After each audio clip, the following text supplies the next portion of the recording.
So ఇక్కడ నీకు బాగా నచ్చిన యాక్టివిటీస్ ఏంటి? బాగా నచ్చిన యాక్టివిటీస్ చాలా ఉన్నాయి సార్ నిజంగా చెప్పాలంటే. అంటే ఆనెస్ట్గా చెప్పు.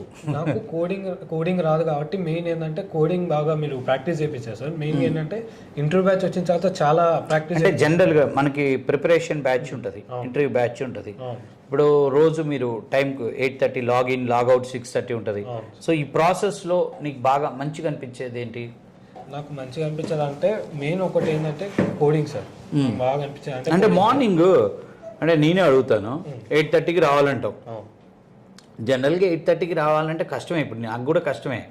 సో మరి 8:30కి రావాలి అన్నప్పుడు మేము 8:45 వరకు ఆగుతాం. 9 కల్లా లేట్ వస్తే బయట నిలబెడతాం. సో ఆ యొక్క యాక్టివిటీ మిమ్మల్ని టైంకి రప్పించేటట్టు చేస్తుందా? లాగిన్ టైం అవును సార్ చేస్తుంది సార్. సపోజ్ యాక్చువల్ టైం అంతకుముందు 9 ఉండే. 9 అంటే 9:30 10 అవుతుందని చెప్పి 8:30 పెట్టాం. 8:30 అంటే 9 అయిద్దని. అవును సార్. సో 8:30 నుంచి వస్తున్నారు, 9 దాటనీయం. 9 దాటితే క్లాస్ పడుతుంది. సో అది మీకు హెల్ప్ అవుతుందా? హెల్ప్ఫుల్ సార్, చాలా హెల్ప్ఫుల్. నువ్వు దూరం నుంచి రావాలి కదా? అవును సార్. ఎక్కడి నుంచి? Cross road, Chikkadpally. రైట్. తర్వాత మేము ఆ టైంలో ఫోన్ తీసేసుకుంటాం. అవును సార్. సో అదేంది మరి ఫోన్ ఉండదుగా 8:30 to 6:30? అది సార్ అది కరెక్ట్ సార్. ఎందుకంటే ఇప్పుడు ఫోన్ మేము ప్రిపరేషన్ అయి ఉన్నప్పుడు ఫోన్ ఉంటే చాలా డిస్టర్బెన్స్ అవుతుంది సార్. సో ఇప్పుడు మా దగ్గర ఫోన్ ఉంటే మేము ప్రిపేర్ అప్పుడు ఎక్కువ టైం ఫోన్కే కేటాయిస్తాం కానీ సబ్జెక్ట్కి కేటాయించాం సార్. అది చాలా ప్లస్ పాయింట్ సార్, నిజంగా చెప్తాను చాలా ప్లస్. అంటే ఫస్ట్లో ఏమన్నా అనిపించేదా ఇబ్బంది? ఫస్ట్ నాకే ఫ్రాంక్గా చెప్తున్నాను సార్, నాకైతే ఏమీ అనిపించలేదు సార్. అది కరెక్ట్ అనిపించింది సార్ నాకు. అదే ఫస్ట్ అంటే ఇప్పుడు మనకు కూడా నేను ఆశ్చర్యపోయేది ఏంటంటే మనకి ఇప్పుడు మన స్టాఫ్కి మన వాళ్ళకి ఫోన్స్ వస్తాయి. ఫోన్స్ వచ్చినప్పుడు ఎంక్వైరీ వచ్చినప్పుడు వాళ్ళు చెప్తారు, మీరు ఎందుకు మమ్మల్ని మీరు లైక్ చేస్తున్నారంటే, సార్ మీరు టైమింగ్స్ బాగున్నాయి 8:30 to 6:30. రెండోది మీరు ఫోన్లు తీసుకుంటారంట, సూపర్ అది అంటారు. అవునా, దీనికి ఫ్యాన్స్ ఉన్నారంటే లేదు అది అల్టిమేట్, అది దానివల్ల చాలా హెల్ప్ అవుతుంది, అది ఎక్కడ ఉండదు, అది మాకు బాగుంది అని జాయిన్ అయ్యేటప్పుడు చెప్తుంటారు. అది తర్వాత సెమినార్ యాక్టివిటీ ఎలా ఉంది? సెమినార్ యాక్టివిటీ కూడా చాలా బాగుంది సార్. ఇప్పుడు మనం సెమినార్ డయాస్ ఎక్కేవా? చాలా సార్లు ఎక్కాను సార్, చాలా.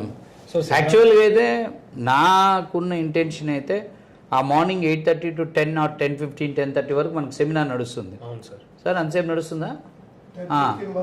యా, ఆ టైం వరకు ఈ నడిచే సెమినార్లో ఆ రోజు ఉన్న మొత్తం స్టూడెంట్స్ సెమినార్లో పార్టిసిపేట్ చేయాలి. ప్రతి ఒక్కళ్ళు డయాస్ 1 minute 2 minutes అటెండ్ అవ్వాలి అనేది నా ఇంటెన్షన్. అవును సార్. అవును సార్. అది మ్యాక్సిమం అవుతుంది కానీ అట్లీస్ట్ వారానికి 3-4 టైమ్స్ అని ఎక్కుతారు కదా ప్రతి స్టూడెంట్.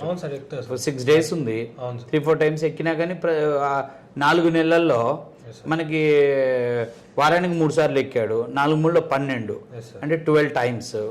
ఒక 6 months ఉంటాడు స్టూడెంట్ అంటే 12 into 6 అంటే దగ్గర 60-70 సార్లు ఎక్కుతుండు dais.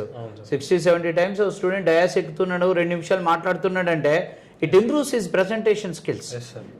It overcome his fear of dais. Yes sir. So that helps out, and you are not talking a nonsense things. On dais you are talking the subject what you prepared yesterday. నేను ఏం చదివావో దాన్ని present చేస్తున్నావు.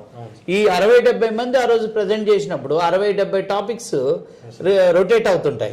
సైమల్టేనియస్గా student ఖాళీగా ఉండకూడదని ఆ టైంలో exam పెడుతున్నాం. ఆ ఎగ్జామ్ ఏంటి, మీకు తెలిసిన ఎనీ 50 questions ఆన్సర్స్ రాయండి చూడకుండా.